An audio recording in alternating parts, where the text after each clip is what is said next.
It was springtime on a Friday morning. I cried out loud on the shower floor with my face down as the hot drops of water streamed over me. That morning, I changed my prayer. I cried out for God to bring me peace within my walls, even if that meant my death.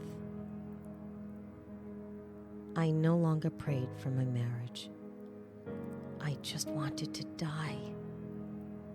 As crazy as this sounds, I imagined at the time that maybe if I had a terminal disease, I would get sick and die and would no longer have to suffer. This is how low I had to get before the light switched on inside my soul. Just 2 days later, that Sunday, I found myself beaten and being suffocated on the bed by my husband. And when I could no longer put up a physical fight, I laid there in full acceptance. I gave up.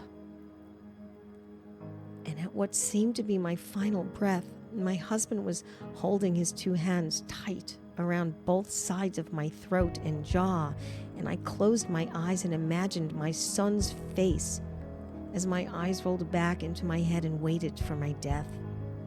There was a vivid recollection of my mind and spirit pleading, but my body remained unmoved and still as my heart began reaching its final beat. And at that moment, he slowly released his hands from my throat and jaw and fled the room. I began to breathe slowly again. My jaw was locked in one position. I couldn't move it.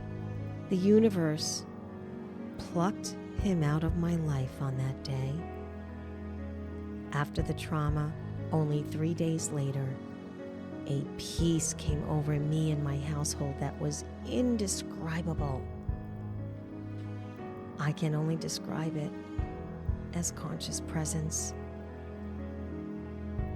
I found death before it found me. And what I learned is that we are not lifetime patients in this mystical waiting room with some number attached to us. We are a part of the same divine oneness that has always been there. We have just forgotten this because of all of the madness in this human experience on earth we call life. That's not life. Most of us have been taught to fear.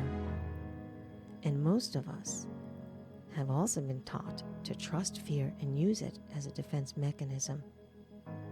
That's nuts. Why would anyone trust an illusion? I say to trust love and use it as your source. Once you remember where home is and let go of all fear, the only thing left is love. And in that space, everything that is real becomes clear.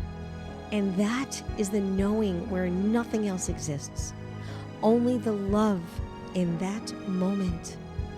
And the peace that I gained within my walls was the peace within my walls. It was the rebirth of my truth.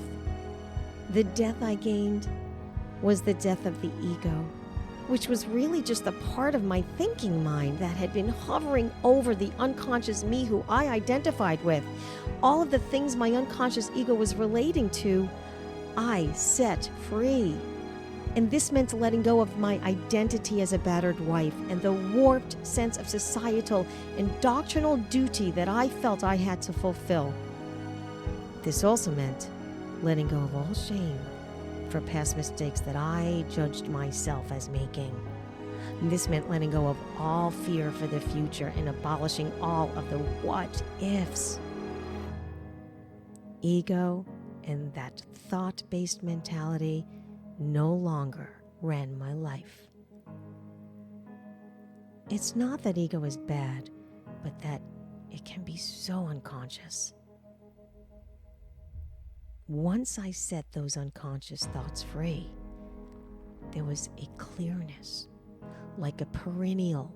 The old unconscious ego seemed to die, and a new, more conscious one had sprung up. Was ego responsible for all my mistakes? It doesn't really matter. What matters is knowing that I made no mistakes. Every decision I made is exactly what I needed in order to recognize and embrace my true essence, my truth. Religion didn't save me, doctrine confused me, and fear nearly destroyed me. Once you truly understand this, the death you will seek is the death of the illusory you. The illusory you is that false sense of self you have been believing that whispers, "This is who I am, and this is my sad fate."